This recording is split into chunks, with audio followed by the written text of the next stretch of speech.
Camp में हर तरफ रोशनी हो गई थी और किसी करीबी मोर्चे से मशीन गन की फायरिंग भी शुरू हो गई थी। गोलियां दीवारों और दरख्तों से चीखती हुई टकरा टकरा कर फट रही थी। मैं लाइट मशीन गन की बौछारें मारता पीछे हटता चला जा रहा था। अचानक मेरी दाएं जानिब और फिर उसके जरा आगे यके बाद दीगरे 2 हैंड ग्रेनेड गिरते ही फट गए। लोहे के टुकड़े चीखते हुए मेरे सर के ऊपर से गुजरे। मैं झुककर खारदार तारों की तरफ दौड़ा। कमांडो शेरवान मुझसे पहले वहां तक पहुंच चुका था। एकदम से खारदार तारों वाली दीवार के ऊपर रोशनी के राउंड फायर हुए और सारी दीवार और बैरक्स दिन की तरह रोशन हो गई। इस रोशनी में भारतीय फौजियों ने हमें देख लिया। चुनाचे अब मशीन गन्नों, राइफलों और ब्रेन गन्नों का फायर सीधा हम पर आना था। मैं जमीन पर लेट गया। रॉकेट लॉन्चर मेरे कंधे से निकलकर 1 गज परे जा पड़ा। मैंने उसे उठा लिया। रोशनी के जो राउंड फायर हुए थे वो पैराशूट वाले रोशनी राउंड थे और आहिस्ता आहिस्ता नीचे आ रहे थे। उनकी रोशनी चारों तरफ फैल गई थी। मैंने इस रोशनी में देखा कि बैरक और खारदार तारों वाली दीवार के साथ गेट की जानिब से फौजियों की कतारें फायरिंग करती हमारी तरफ तेजी से दौड़ती चली आ रही हैं। ये फौजी तेजी से बल खाते सांपों की तरह दौड़ते हुए आ रहे थे। मैंने चीखकर कमांडो से कहा, कमांडो निकल जाओ। उसके साथ ही मैं नीलिंग पोजीशन में घुटनों के बल बैठ गया।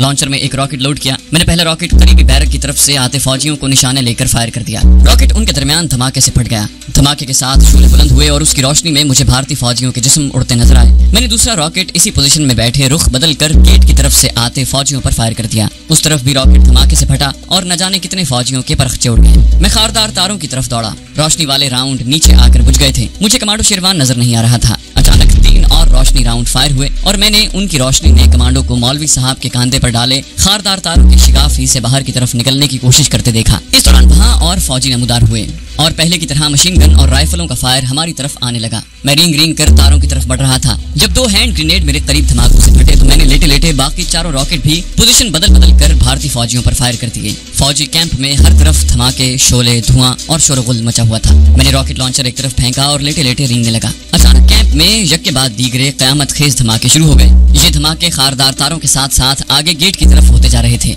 हर धमाके के साथ शोले आसमान की तरफ बुलंद होते और उड़ते पत्थरों की चीखें सुनाई देती। कमांडो शेरवान रिमोट कंट्रोल से कैप्सूल बम को उड़ा रहा था। फिर एक धमाका क्वार्टर गार्ड की तरफ हुआ जिसकी रोशनी में मुझे एक जीप ऊपर उछल कर टेढ़ी होकर जमीन पर गिरती नजर आई। मैं उठकर तारों के शगाफ की तरफ दौड़ा। इतने में फौजी बैरक में भी एक धमाका हुआ और बैरक की छत उड़ गई। ऐसे लग रहा था जैसे फौजी कैंप पर बमबारी हो रही है। सारे के सारे कैप्सूल बम फटकर जितनी तबाही मचा सकते थे मचा चुके थे। मगर ये कोई 1-2 फौजी मोर्चे नहीं थे। पूरा फौजी कैंप था जहाँ न फौज की कमी थी, न असलहा और गोला बारूद की कमी थी। अंधेरा हो चुका था। अंधेरे में यके बाद दीगरे 2 गोले आकर फटे। ये टैंक के गोले थे। भारतीय अब रोशनी राउंड फायर नहीं कर रहे थे, शायद इसलिए कि उन्हें मालूम हो गया था कि उनका मुकाबला कश्मीरी कमांडो की पूरी कंपनी से है और उनके पास रॉकेट लॉन्चर भी है। वो नहीं चाहते थे कि उनके चलाए हुए रोशनी राउंड की रोशनी में हम उनके सिपाहियों पर रॉकेट फायर कर सकें। मुझे खारदार तारों में वो जगह अंधेरे में नजर नहीं आ रही थी जहाँ से तारे काट कर हमने शगाफ डाला था। मेरे सामने हैंड ग्रेनेड और रॉकेट खत्म हो चुके थे। मेरे पास सिर्फ लाइट मशीन गन और उसका मैगजीन ही बाकी था। जब टैंक के गोले मेरे इर्द गिर्द फटे और पत्थर और लोहे के टुकड़े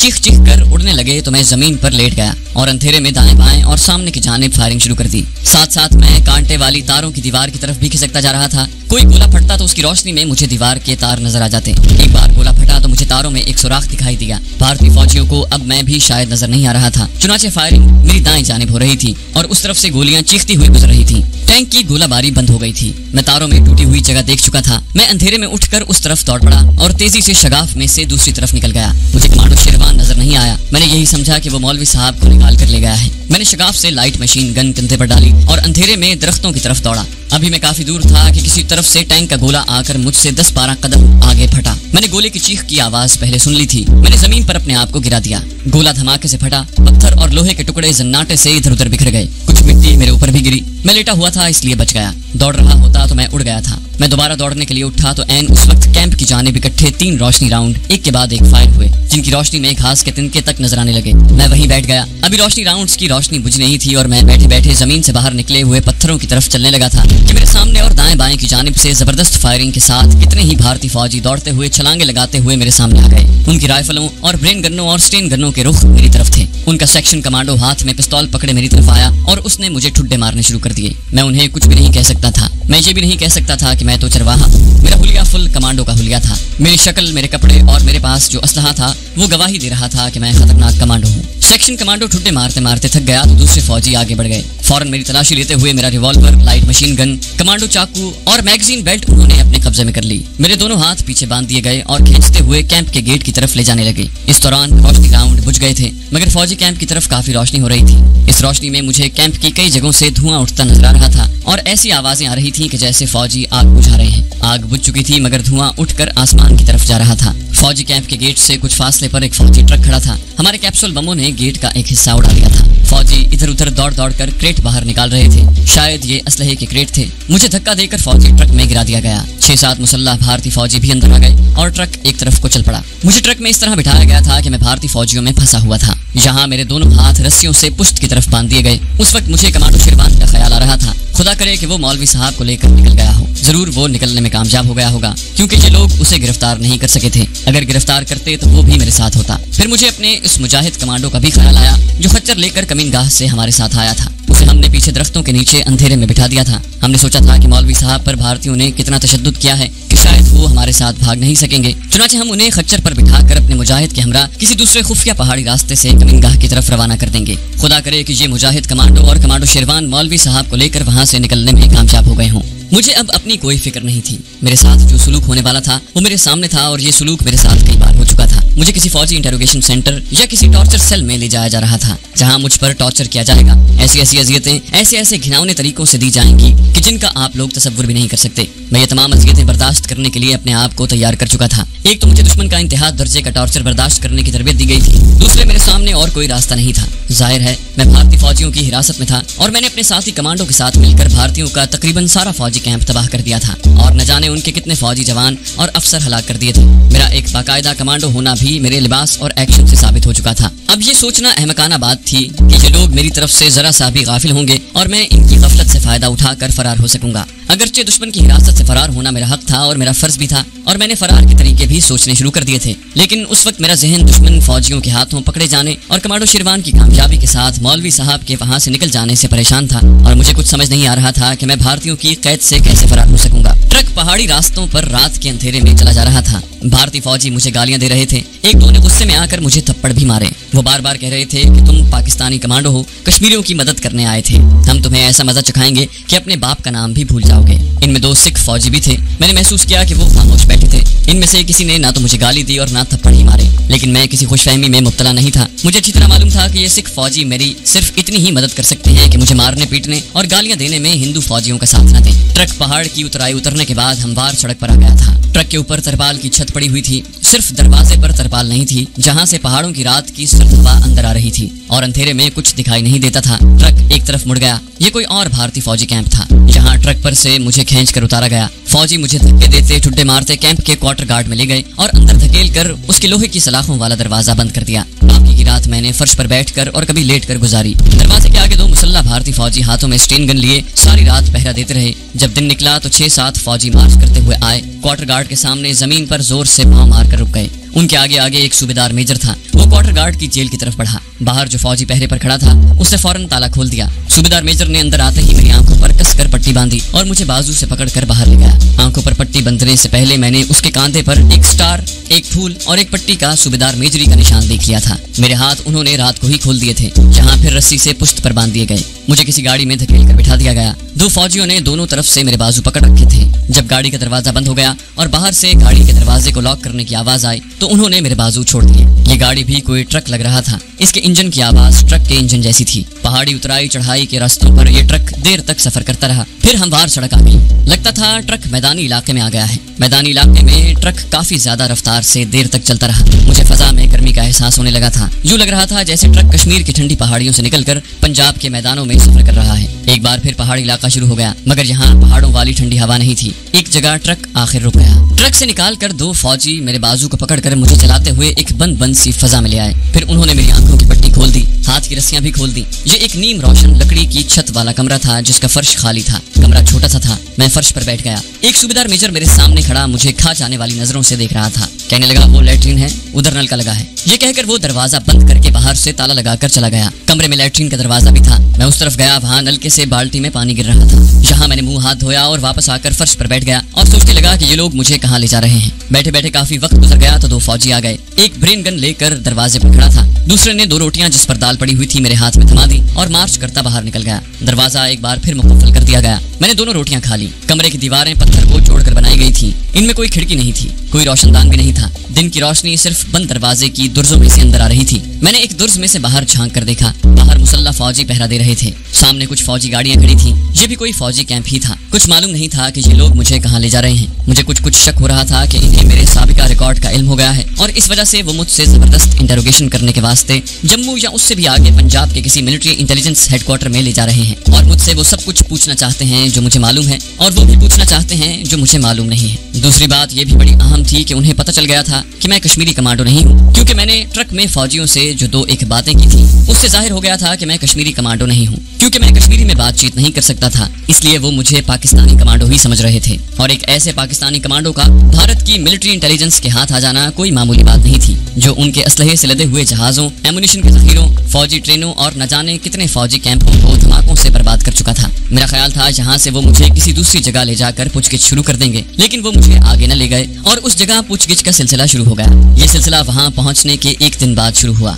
उन्हें शायद दूसरे शहर से 2-3 खास और बड़े माहिर, तजुर्बेकार और बुचर किस्म के फौजी अफसरों के आने का इंतजार था। वो दिन और रात कोठरी में किसी ने मुझसे कुछ न कहा। दिन के वक्त दाल रोटी दी गई, दोपहर के वक्त भी वैसी ही 2 रोटियां और दाल दी गई, रात को भी यही कुछ खाने को दिया गया। रात भी गुजर गई। अगले दिन कोठरी में 4 फौजी दाखिल हुए। इनमें 2 आम सिपाही थे और 2 फौजी अफसर थे। इनमें से एक कैप्टन और दूसरा मेजर के रैंक का था। कैप्टन डोगरा था और मेजर मद्रासी लगता था। पूछगिछ की इब्तिदा बज़ाहिर बड़े प्यार मोहब्बत से हुई। डोगरा कैप्टन का उर्दू बोलने का लहजा चंबे कांगड़े का था, जबकि मेजर का लहजा मद्रासियों वाला था। जिस तरह वो उर्दू बोल रहे थे वो मैं नहीं लिखूंगा, बल्कि जो कुछ उन्होंने पूछा आम जबान में लिखूंगा। सिपाही अपने साथ एक कुर्सी भी लाए थे जो उन्होंने मेरे सामने डाल दी और पीछे हटकर दरवाजे के पास ब्रेन गन्ने लेकर अटेंशन खड़े हो गए। कैप्टन और मेजर मेरे सामने कुर्सियों पर बैठ गए। मद्रासी मेजर ज्यादा तजुर्बेकार और होशियार था। बैठते ही उसने मेरी तरफ देखा और पीछे खड़े सिपाहियों से पूछा, तुमने हमारे पाकिस्तानी जवान को खाने को क्या दिया था? एक सिपाही ने फौरन जवाब दिया, सर लंगर से दाल रोटी लेकर आया था। उसे डांट कर कहा, जंगली, ये तुम्हारी तरह का दाल खाने वाला जवान नहीं है, ये पाकिस्तान का फौजी है, इसे हलाल गोश्त क्यों नहीं ला कर दिया? सिपाही ने फौरन कहा, यस सर, अब हलाल गोश्त का राशन ला कर देगा सर। उसके बाद मद्रासी मेजर ने बड़ी माजरत के अंदाज में मुझसे मुखातिब होकर कहा, जवान, इनसे गलती हो गई, आज से तुम्हें हलाल गोश्त मिलेगा। मैंने कहा, पहली बात तो ये कि मैं पाकिस्तानी फौज का जवान नहीं हूँ, मैं कश्मीरी मुजाहिद हूँ। दूसरी बात यह है कि आप मुझ पर पाकिस्तानी कमांडो होने का इल्जाम लगाने की नाकाम कोशिश न करें। डोगरा कैप्टन ने बड़े नर्म लहजे में कहा, जवान, अगर तुम कश्मीरी मुजाहिद हो तो तुम कश्मीरी में बात क्यों नहीं कर सकते? तुम्हें कश्मीरी जबान बोलना ही नहीं आती, फिर तुम कश्मीरी मुजाहिद कैसे हो सकते हो? मैंने कहा, मैं मशरकी पंजाब का मुसलमान पंजाबी हूँ और कश्मीर के जिहाद में सिर्फ इस्लामी जज्बे के मातहत शरीक हुआ हूँ। मेरा पाकिस्तान से या पाकिस्तानी फौज से कोई ताल्लुक नहीं। मद्रासी मेजर ने जेब से चमड़े का बटवा निकाला, उसे एक तरफ से खोला, उसमें सिगार भरे हुए थे। एक सिगार मेरी तरफ बढ़ाते हुए उसने अंग्रेजी में कहा, मुझे मालूम है तुम सिगार शौक से पीते हो, ये लो, और मुझे ये भी मालूम है कि तुम अंग्रेजी जबान बड़ी रवानी से बोल लेते हो, और मुझे ये भी इल्म है कि तुम हिंदी और संस्कृत भी जानते हो और गुजरात काठियावाड़ की गुजराती जबान अच्छी तरह से समझ लेते हो और बोल भी लेते हो। मेरा अंदाजा दुरुस्त निकला था। इन लोगों को मेरे तमाम साबिका रिकॉर्ड का इल्म हो चुका था।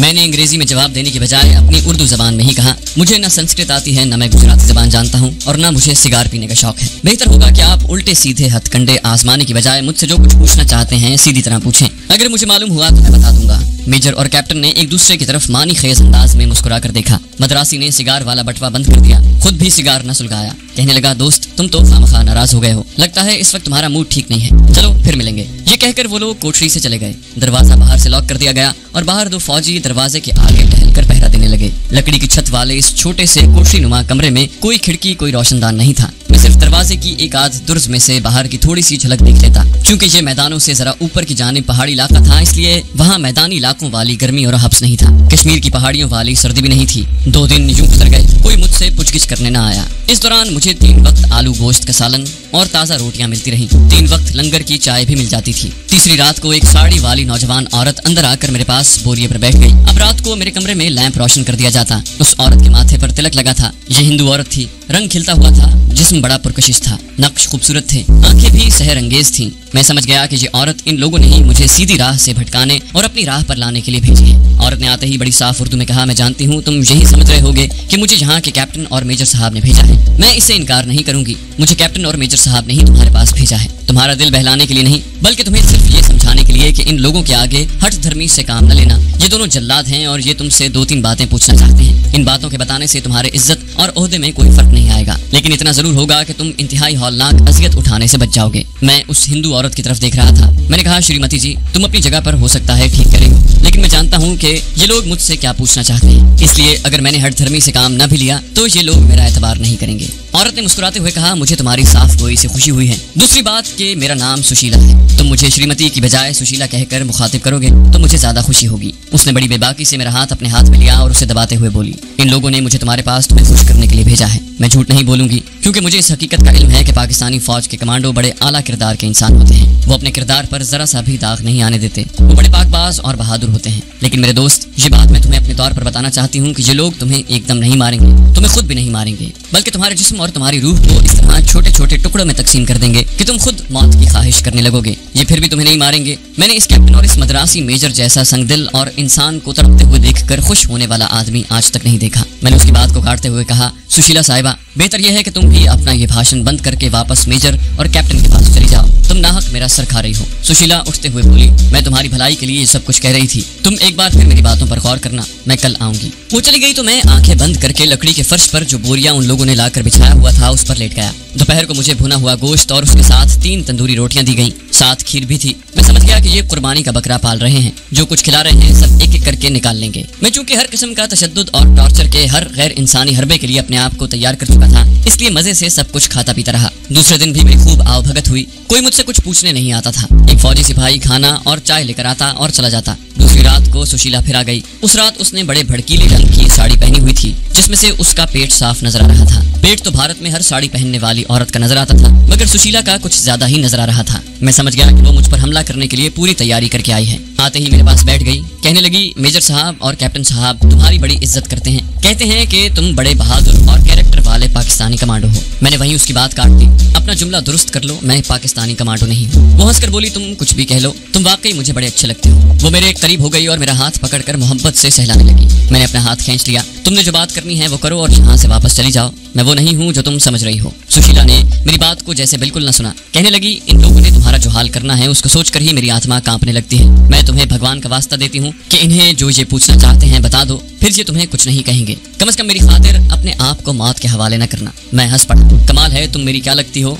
जो मैं तुम्हारी खातिर ऐसा करूँ? और फिर मैं उन्हें वो कुछ कैसे बता सकता हूँ जो मुझे मालूम ही नहीं। वो तो मुझे पाकिस्तानी कमांडो समझ रहे हैं। वो मुझसे पूछेंगे कि मेरे साथी पाकिस्तानी कमांडो इंडिया में और खास तौर पर जम्मू कश्मीर में कहाँ कहाँ पर हैं। मैं न पाकिस्तानी कमांडो हूँ न मेरा कोई साथी यहाँ पर है, इसलिए मैं इनके सवालों के इनकी मर्जी के मुवाफिक जवाब कैसे दे सकता हूँ। यहाँ सुशीला ने वो बात जाहिर कर दी जिसके बारे में मुझे पहले ही शक पड़ चुका था। कहने लगी, यहाँ की मिलिट्री इंटेलिजेंस के पास तुम्हारा सारा पुराना रिकॉर्ड पहुंच चुका है। कैप्टन बत्रा और मेजर रामा राव को तुम्हारे बारे में एक एक बात का पता है। तुम्हारी सारी फाइल इनके पास मौजूद है। तुमने गुजरात, दिल्ली, तिरुचिरापल्ली, नागपुर में इंडियन मिलिट्री को जो नुकसान पहुंचाया है और उनके जितने फौजियों को मारा है उसका एक एक रिकॉर्ड इनके पास है। तुम किसी बात से कैसे इनकार कर सकते हो, जबकि दिल्ली की अखबारों में छपने वाली तस्वीर के तराशे भी फाइल में लगे हुए हैं। मैं खामोशी से उस हिंदू औरत सुशीला की बातें सुन रहा था जो बिल्कुल सही थी। वो कैप्टन बत्रा और मद्रासी मेजर रामा राव ने इस औरत को इसलिए मेरे पास सारा कोड ब्रीफ करके भेजा था कि मुझे मालूम हो जाए कि मेरा कोई कमांडो एक्शन इन लोगों से छुपा हुआ नहीं है और इनके पास मेरा फुल रिकॉर्ड मौजूद है जो एक मुसद्दिका दस्तावेज है। इनका ख्याल था कि शायद इस औरत के जरिए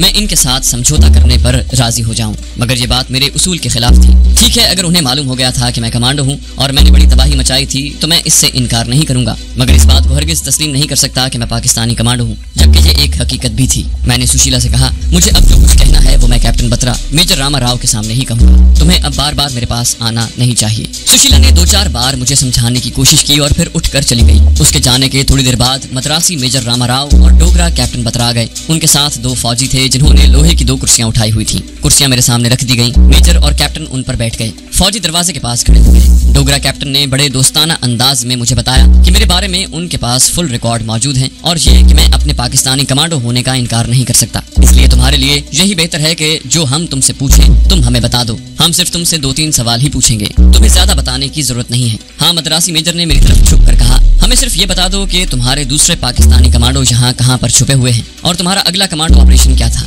बस सिर्फ यही 2 आसान से सवाल हैं। हमें इनके जवाब दे दो और उसके बाद तुम आजाद हो। बेशक वापस अपने साथियों के पास चले जाओ। अगर पाकिस्तान जाना चाहते हो तो हम तुम्हें खुद बॉर्डर क्रॉस करा देंगे। ये सवाल मुझसे दिल्ली, तिरुचिरापल्ली और ग्वालियर के टॉर्चर सेंटरों में कई बार पूछे गए थे और मैंने उनका एक ही जवाब दिया था कि मैं पाकिस्तानी कमांडो नहीं हूँ, कश्मीरी हुर्रियत परस्त जरूर हूँ और दुश्मन के साथ जंग करना मेरा मजहबी और इंसानी हक है। जब मैंने जहाँ भी यही जवाब दिए तो कैप्टन बत्रा और मेजर रामा राव का पारा आहिस्ता आहिस्ता चढ़ने लगा। रामाराव बोला, चलो हमें यही बता दो कि कश्मीरी मुजाहिदों के कमांडो शेरवान का खुफिया अड्डा कहाँ पर है, उसके बाद हम तुम्हें छोड़ देंगे। मैंने कहा, मैं झूठ नहीं बोलूंगा, मुझे मालूम है कि कमांडो शेरवान की खुफिया कमीनगाह कहाँ पर है, लेकिन मैं तुम लोगों को कभी नहीं बताऊंगा। इस पर मद्रासी मेजर का चेहरा गुस्से से और काला हो गया। अंग्रेजी में मुझे गाली दी और मेरे मुंह पर इतनी जोर से थप्पड़ मारा कि एक बार तो मेरी आंखों के आगे तारे नाच उठे। मैं उस मद्रासी की गर्दन 1 सेकंड में तोड़ सकता था, लेकिन वो मकाम ऐसा नहीं था। उसकी गर्दन तोड़ने का फायदा भी नहीं था। उसके मरने के बाद कोई दूसरा रामाराव आ जाता। मैं ये बेइज्जती बर्दाश्त कर गया। अब दोनों ने मुझे ठुड्डे मारने शुरू कर दिए। मैंने अपने आप को समेट लिया और उनकी मार खाता रहा। जब वो थक गए और हाँफने लगे तो चले गए।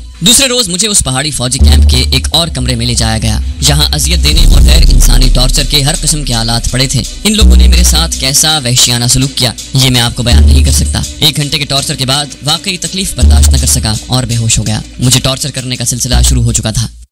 तो दोस्तों, ये थी हमारी आज की एपिसोड। उम्मीद करते हैं आपको हमारी वीडियो पसंद आई होगी। जाने से पहले आपसे सिर्फ इतनी गुजारिश करेंगे कि अगर आप हमारी वीडियो पसंद करते हैं तो इस चैनल को सब्सक्राइब कर दीजिए और साथ में बेल आइकन दबाकर ऑल नोटिफिकेशंस ऑन कर दें, ताकि आपको सारी वीडियोस फौरन मिलती रहें। और अगर आप ये भी ना करना चाहें तो एटलीस्ट वीडियो को लाइक ज़रूर कर दीजिए।